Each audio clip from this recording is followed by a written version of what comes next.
Well, greetings and salutations, Series 7 test takers. This is Series 7 Guru coming to you from my studio in fabulous Las Vegas. We had a test taker request an illustration of closing out options positions at intrinsic value. Whenever I'm teaching, I say, listen, between the two components of a premium, intrinsic value and time value, intrinsic value is very much more important because you know what, at the end of the question, they say, I call them time clock questions where they say at expiration, the stock is at, or several weeks later, the stock's at, and you close out or contracts got exercised or whatever the case may be. So this is my second take. I think I got a little bit in the weeds trying to teach, you a spread instead of answering the question. So this is my second take on illustrating this for the test taker. A customer sells one apple June 135 call at 11 and buys one apple June 150 call at 3 when apple's at 134. Now, all option strategies are going to require, or I think you should process buffet, take what you like, leave what you don't. But what I like to do is what I call the initial setup, right? So here's my initial setup. And, depending on what they're going to ask me, who cares, right? So I did an opening purchase of the 150 call at 3. I did an opening sale of the 135 call at 11. Remember, the larger premium dominates, so that short call is the dominant leg. Again, I'm not going to start lecturing on this spread. I'm just illustrating the concept of closing it out. But, you should be able to kind of recognize that. Even if it was missing the premiums, by the way, the 135 would be the dominant leg. Now, I just want to illustrate this to you. And it's important when you set up the T, if you're a student of mine following my process, it's called fire up the T. So we're going to fire up this T. And then I just want to show you what it looks like here in terms of when we opened it, when we closed it, and what the net result is, right? So in terms of this question, we did opening purchase at 3, opening sale 11. So this is a net credit of 8 points. That is our net credit of 8 points. Okay, so now they say a customer sells one apple June 135 call at 11, buys one apple 150 call at 3 when apple is at 134.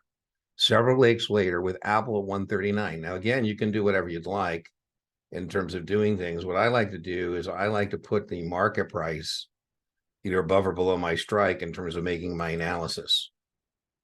So I'm going to put that there at 139. I'll put CMP to mean current market value. And that'll help me make my comparison a little easier. A good way to remember intrinsic value is call up. The market price is up from the strike price. So again, what I want to do here now when I close this for intrinsic value is show you what happens here. So let's get this going. Boom. I did an opening purchase. So the way I'm going to get rid of that is a closing sale. The way I get rid of that is a closing purchase, right? Now, you couldn't put the zeros in here. I suggest you do things on a per share basis. And then when you're all done, multiply whatever many contracts you have. Anyway, so when we close this now, and intrinsic value, the 150 call has 0 intrinsic value. 0. And the 135 call, now remember, I'm doing a closing purchase, so I'm going to have to buy that back for 4 points, but not a problem. Not a problem. So when I net those two, by the way, this is the hardest concept for a lot of folks to get, and you don't need to get it. But I'm also illustrating in this question this concept of widen or narrow in terms of the difference in the premiums, because that's what a spread is. The spread is the difference. Like last night, the spread is the difference in the scores. People made bets based on where they thought it was going to be in the spread or out of the spread. Anyways, in terms of this closing this out at intrinsic value, when we established this, remember, it was a net credit, a net credit of 8, and now we close it out for a net debit of 4. And so if we take that right, we opened it for 8 and closed it for 4, we've actually made 8 points. The difference in the premiums narrowed from 8 to 4. All right, and net result. So on this leg, we have a $300 loss, 3-point loss on that leg. And on the 135 call, we have a 7-point gain.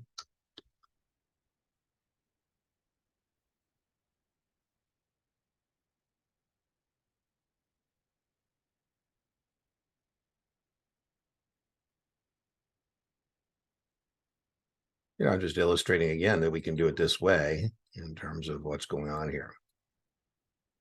I'm trying to stay neat here because the first take I did on this, I didn't think I was very, very neat. Right, so that's going to be here a plus,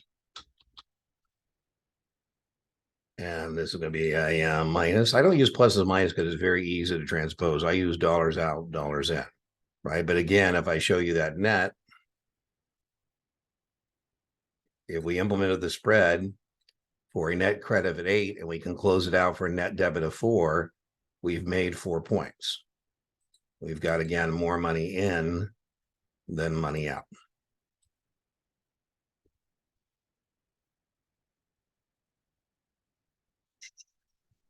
Okay, now let me show you that in the T. So again, we did an opening purchase and we're closing out an intrinsic value. So the intrinsic value here is going to be 4.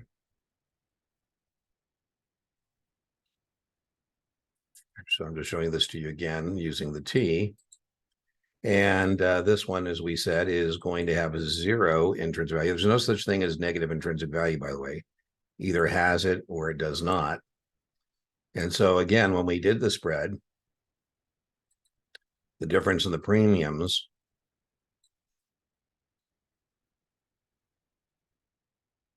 was 8. Right?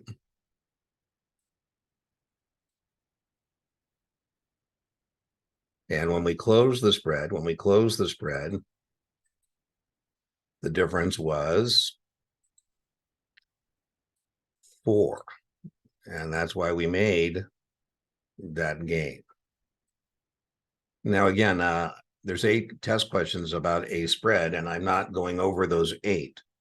I'll link to a lecture that shows you that. Can you identify the spread?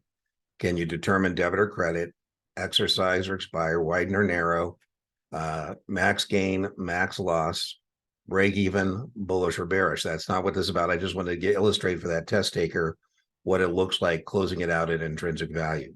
If you're not struggling with contract specifications, in other words, you're pretty clear about this as a obligation to sell Apple at 135.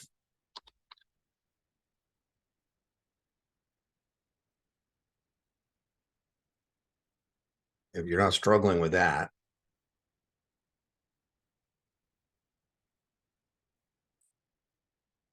and you're not struggling that this is a choice to buy the Apple at 150, options are all about floors and ceilings.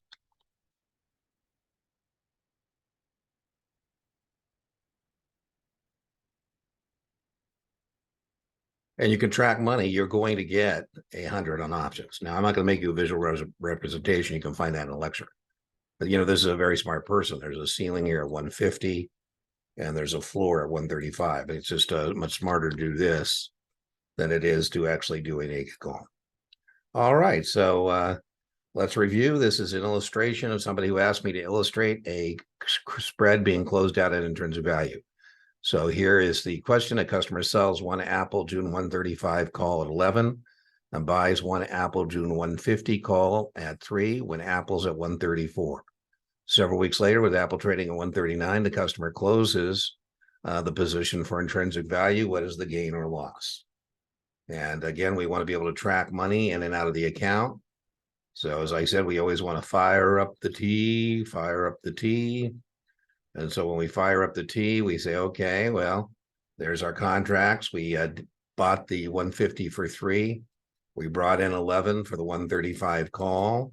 If we go to offset, right, that's the key of the T, by the way. The T actually makes you do the proper offset, right? So if we buy it, we're selling it. We sell it, we're buying it. We're going to do our closing transactions, right? Here's showing it to you in a per leg. We did an opening purchase, opening sale. There's our net credit of 8. And then we close it out at intrinsic value. So we're going to do a closing sale and a closing purchase.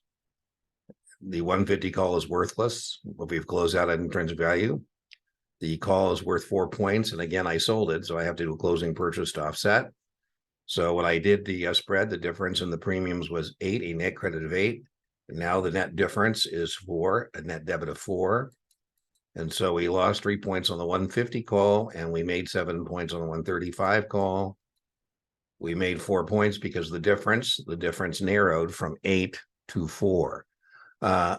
Please note this call spread, this 135, 150, remember that's all the action takes place between those strikes. Okay, so hope you found that helpful. Well, let's just close it out using the T. So there's the T, and there's our net difference, right? If we look at the net difference here, and the T would be 7 versus 7 out versus 11 in. So again, we made money. Remember, inch by inch, your Series 7 is a cinch, yard by yard, your Series 7 is hard. And I'll see you for the next explication request.